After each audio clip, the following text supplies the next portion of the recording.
ہمارے چینل سے جڑنے کے لیے یوٹیوب پر آسان تفسیر قرآن سبسکرائب کریں۔ الصلاة والسلام علیک یا رسول اللہ، الصلاة والسلام علیک یا حبیب اللہ، الصلاة والسلام علیک یا نور اللہ صلی اللہ تعالی علیہ وسلم۔ اللہم افتح علینا حکمتک وانشر علینا رحمتک یا ذا الجلال والاکرام۔ اعوذ باللہ من الشیطان الرجیم، بسم اللہ الرحمن الرحیم۔ ان الذین تولوا منکم یوم التقى الجمعان انما استزلهم الشیطان ببعض ما کسبوا ولقد عفى اللہ عنہم ان اللہ غفور حلیم، صدق اللہ العظیم۔ حضرات محترم، جس آیت کریمہ کو میں نے تلاوت کیا ہے وہ پارہ نمبر 4 سورہ آل عمران کی آیت نمبر 155 ہے۔ اس سے پہلے آیت نمبر 154 میں ہم یہ سن چکے، کیونکہ بات چل رہی ہے غزوہ احد کے بارے میں، تو آیت نمبر 154 میں ہم نے جن احکامات کو سنا اس سے جو ہمیں درس ملتا ہے وہ ہم کل سماعت کر چکے۔ ایک سبق تو ہمیں یہ ملا کہ آزمائش کے وقت ہی ہمیں کھڑے کھوٹے کی پہچان ہوتی ہے۔ جب مصیبت آتی ہے تبھی پتہ چلتا ہے کون اپنا ہے کون اپنا نہیں ہے۔ کھڑے کھوٹے کی پہچان مصیبت آزمائش کے وقت ہوتی ہے۔ دوسرا سبق جو ہمیں ملا تھا اس آیت سے یہ تھا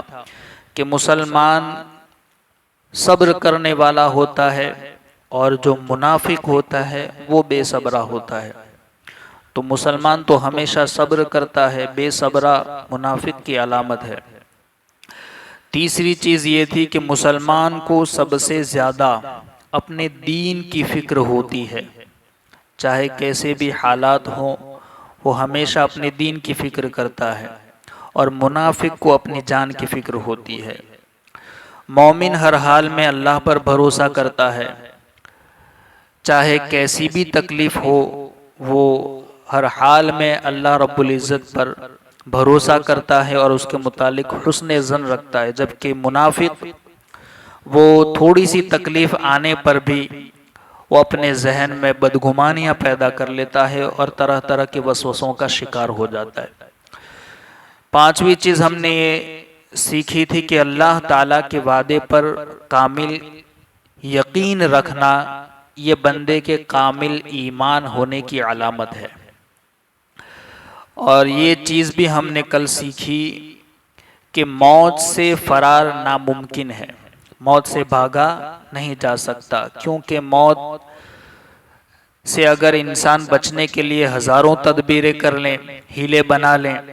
چاہے تو مضبوط گھروں میں اپنے آپ کو بند کر لیں یا مضبوط قلعوں میں بند کر لیں، اگر موت کا وقت متعین ہے تو موت اسے آ کر رہے گی۔ جس طریقے سے موت کا وقت متعین ہے اسی طریقے سے موت کی جگہ بھی متعین ہے۔ ساتویں چیز یہ تھی کہ احد کے اندر منافقین کے علاوہ جتنے بھی مسلمان آئے تھے وہ سارے کے سارے اللہ رب العزت کو پیارے تھے۔ اب یہاں پر غزوہ احد کے بعد کے بارے میں اللہ رب العزت نے ارشاد فرمایا، ان الذین تولوا منکم یوم التقى الجمعان، بے شک تم میں سے وہ لوگ جو اس دن بھاگ گئے جس دن دونوں فوجوں کا مقابلہ ہوا، یعنی غزوہ احد میں جو افراتفری مچی اور جو لوگ اس جگہ کو چھوڑ کر کے بھاگے تھے ان کے حوالے سے اللہ رب العزت نے ذکر فرمایا کہ جس دن بے شک تم میں سے وہ لوگ جو اس دن بھاگ گئے جس دن دونوں فوجوں کا مقابلہ ہوا، انما استزلهم الشیطان ببعد ما کسبوا، تو انہیں شیطان ہی نے ان کے بعض اعمال کی وجہ سے لغزش میں مبتلا کیا۔ تو ان مسلمانوں سے جو یہ خطا ہوئی کہ انہوں نے ان کے قدم اکھڑ گئے، ڈگمگا گئے اور جگہ چھوڑ دی، تو یہ جو ان سے خطا ہوئی تو یہ خطا شیطان ہی نے ان کے بعض اعمال کی وجہ سے انہیں لغزش دی۔ وَلَقَدْ عَفَا اللَّهُ عَنْهُمْ، بے شک اللہ نے انہیں معاف فرما دیا ہے۔ اگرچہ ان سے خطا اجتہادی ہوئی مگر اللہ رب العزت ارشاد فرما رہا ہے کہ وَلَقَدْ عَفَا اللَّهُ عَنْهُمْ، اللہ نے انہیں معاف فرما دیا۔ ان اللہ غفور حلیم، بے شک اللہ بڑا بخشنے والا، بڑا حلم والا ہے۔ جنگ احد میں 14 صحابہ کرام رضوان اللہ تعالی علیہم اجمعین کے علاوہ، جن میں سے یعنی جو 14 تھے حضور کے ساتھ، ان میں حضرت سیدنا ابو بکر صدیق، حضرت سیدنا عمر فاروق اعظم، حضرت سیدنا علی المرتضی رضی اللہ تعالی عنہم بھی شامل ہیں، جو حضور سید المرسلین صلی اللہ تعالی علیہ وسلم کے ساتھ رہے۔ یعنی جو 14 صحابہ کرام حضور کے ساتھ تھے تو ان 14 میں یہ حضرات بھی شامل تھے، اور باقی تمام اصحاب، باقی تمام صحابہ کرام رضوان اللہ تعالی علیہم اجمعین کے قدم اکھڑ گئے تھے، یعنی وہ افراتفری میں ادھر ادھر چلے گئے۔ اور خصوصاً وہ حضرات جنہیں نبی کریم صلی اللہ علیہ وسلم نے پہاڑی مورچے پر مقرر کیا تھا، یعنی وہ صحابہ جن کو احد کے اوپر ایک جگہ پر سرکار نے 50 تیر اندازوں کو متعین کیا تھا کہ تمہیں یہاں سے ہٹنا نہیں ہے، چاہے جنگ کے کیسے بھی حالات ہو، چاہے مسلمان کو فتح نصیب ہو یا ہمیں شکست ہو، تمہیں اپنی جگہ چھوڑنی نہیں ہے۔ تو جب پہلی الغار میں مسلمان غالب آ گئے اور کفار بھاگنے لگے تو وہ مسلمان اپنے مورچے سے ہٹ گئے تھے جن کو سرکار نے ہٹنے سے منع کیا تھا۔ تو بالخصوص جنہیں نبی کریم صلی اللہ علیہ وسلم نے پہاڑی مورچے پر مقرر کیا تھا اور ہر حال میں وہیں ڈٹے رہنے کا حکم دیا تھا، لیکن وہ ثابت قدم نہ رہ سکے، بلکہ جب پہلے حملے ہی میں کفار کے قدم اکھڑ گئے اور مسلمان غالب آئے، تب ان درے والوں نے کہا کہ چلو ہم بھی مال غنیمت جمع کریں۔ حضرت عبداللہ بن جبیر رضی اللہ تعالیٰ عنہ نے منع فرمایا، مگر یہ لوگ سمجھے کہ فتح ہو چکی ہے۔ یعنی وہ جو حضرات تھے جنہوں نے درے سے ہٹ کر کے مال غنیمت کا رخ کیا، وہ یہ سمجھ چکے تھے کہ اب ہمیں فتح نصیب ہو گئی ہے، کیونکہ کفار تو بھاگ رہے ہیں، لہذا اب چلیں کہ اب ہم مال غنیمت جمع کرتے ہیں۔ تو وہ اس نیت سے نیچے اترے تھے۔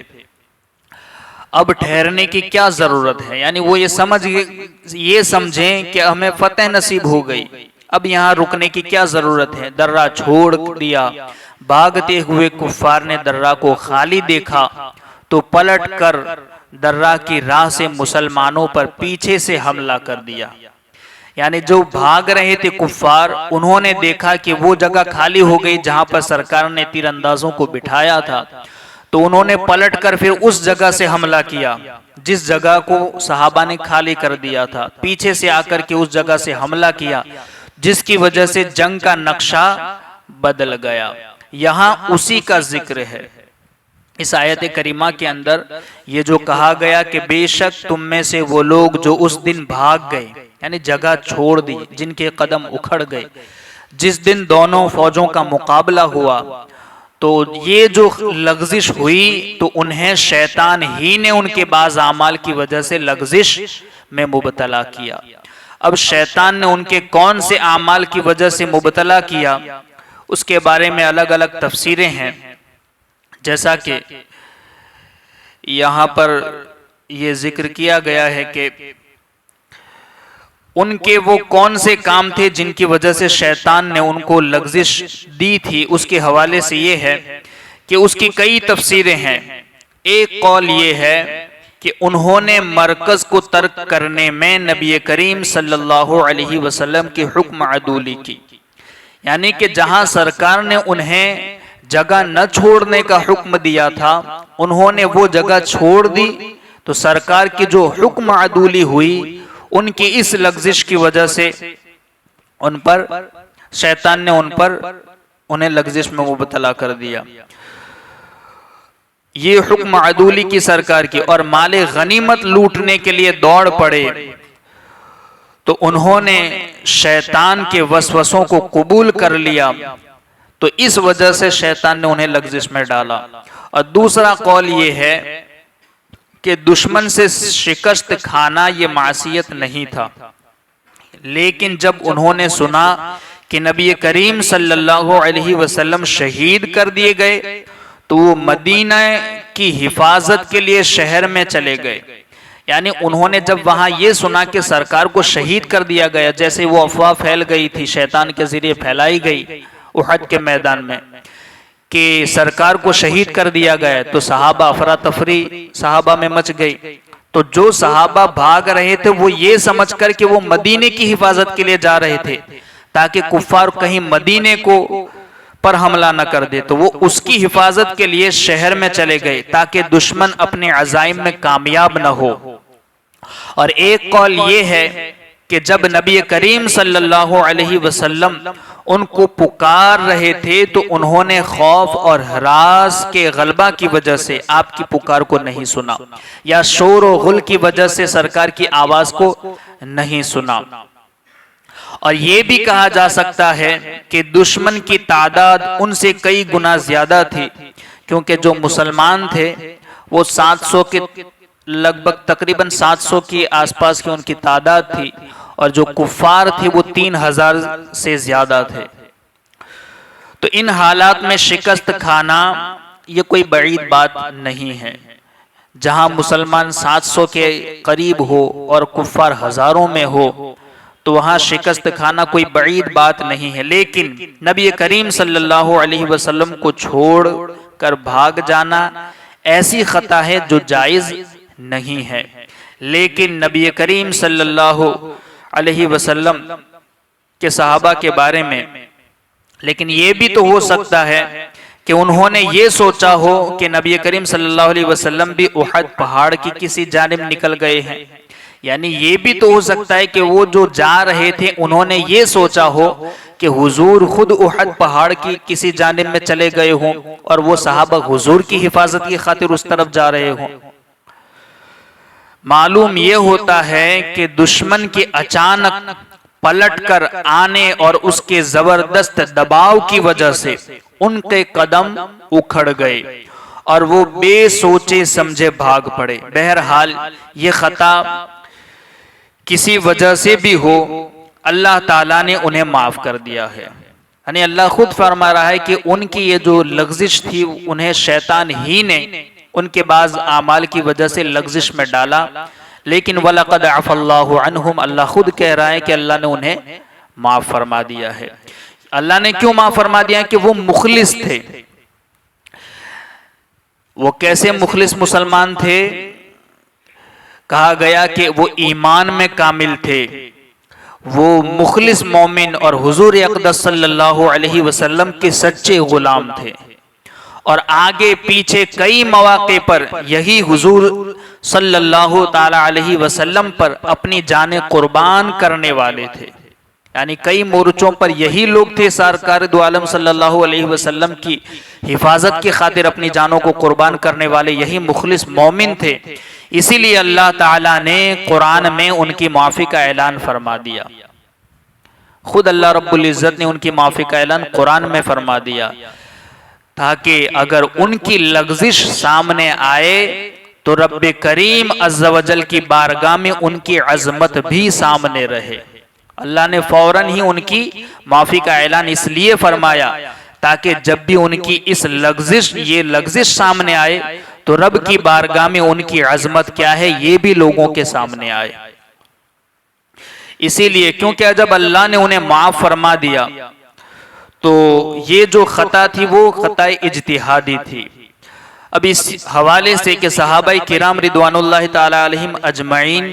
کو اللہ نے جب معاف فرما دیا، اس حوالے سے ابن ماجہ کی ایک روایت ہے کہ حضرت عبداللہ ابن مسعود رضی اللہ تعالیٰ عنہ سے مروی ہے، وہ بیان کرتے ہیں کہ جو شخص اپنے گناہ سے تائب ہو جائے وہ اس کی مثل ہے جس نے کوئی گناہ نہیں کیا، یعنی جو اپنے گناہ سے توبہ کر لیتا ہے وہ ایسا ہو جاتا ہے جیسا کبھی اس نے گناہ کیا ہی نہیں ہے۔ اور یہاں تو خود اللہ رب العزت ان کی معافی کا اعلان فرما رہا ہے کہ ہم نے انہیں معاف فرما دیا ہے۔ جب اللہ تعالیٰ نے ان کی معافی کا اعلان کر دیا تو اب کسی شخص کے لیے ان پر اعتراض کرنا جائز نہیں ہے۔ اللہ نے خود اعلان فرما دیا کہ ہم نے انہیں معاف فرما دیا ہے، لہذا صحابہ کرام رضوان اللہ تعالی علیہم اجمعین میں جو باہمی اختلافات تھے اور اس کی وجہ سے جو ان میں جنگیں ہوئی، صحابہ کے آپس میں بھی جو اختلافات تھے اور ان اختلافات کی وجہ سے ان میں جو آپس میں جنگیں ہوئی، وہ ساری سب کے سب اجتہادی امور پر مبنی تھی۔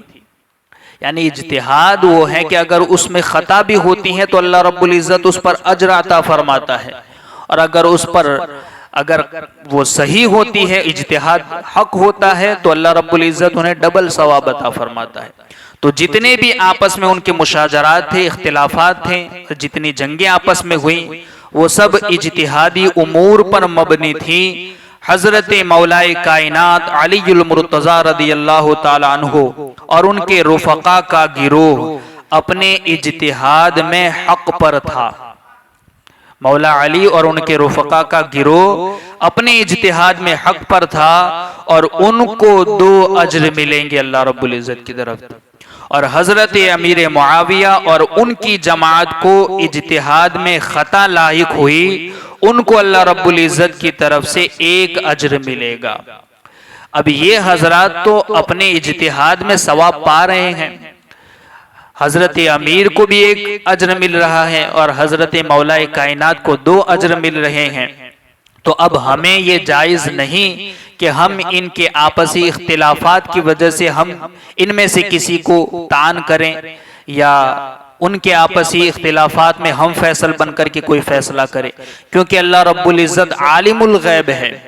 اس نے دنیا میں مخلوق کو پیدا کرنے سے پہلے ہر مخلوق کے بارے میں جان لیا تھا کہ مخلوق میں کون سا شخص کون کیا کرنے والا ہے۔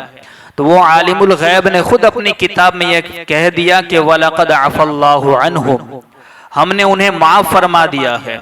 تاکہ جب صحابہ کی یہ لغزشیں تمہارے سامنے آئیں تو ان کا مقام و مرتبہ رب کی بارگاہ میں کیا ہے یہ بھی تمہاری نظروں کے سامنے رہے۔ اس لیے اللہ رب العزت نے یہ آیت کریمہ میں خود فرما دیا کہ وَلَقَدْ عَفَى اللَّهُ عَنْهُمْ، ہم نے انہیں معاف فرما دیا ہے۔ بلکہ وہ تو ایسے ہیں کہ رضی اللہ عنہم ورضوا عنہ، وہ جماعت ایسی ہے کہ ہم ان سے راضی ہو گئے، وہ ہم سے راضی ہو گئے ہیں۔ وَكُلًّا وَعَدَ اللَّهُ الْحُسْنَى، یہ تو ایسی جماعت ہے کہ ہر ایک ان میں عدل و انصاف والا ہے۔ تو یہ صحابہ کرام رضوان اللہ تعالی علیہم اجمعین کی وہ جماعت ہیں جو اس امت میں سب سے افضل ہیں، بلکہ مسلمانوں میں سب سے افضل اگر کوئی جماعت ہے تو وہ صحابہ کی جماعت ہے۔ اللہ رب العزت کی بارگاہ میں دعا ہے کہ کہی سنی باتوں پر ہم سب کو عمل کی توفیق عطا فرمائے۔ اللہم ربنا نور قلوبنا بالقرآن وزین اخلاقنا بالقرآن ونجنا من النار بالقرآن وادخلنا فی الجنة بالقرآن اللہم رزقنا تلاوة القرآن اللہم اہدنا ہدایت القرآن اللہم ربنا آتنا شفاعت القرآن وصلی اللہ تعالی علی خیر خلقہ ونور عرشہ محمد وعلی آلہ واصحابہ اجمعین برحمتک یا ارحم الراحمین۔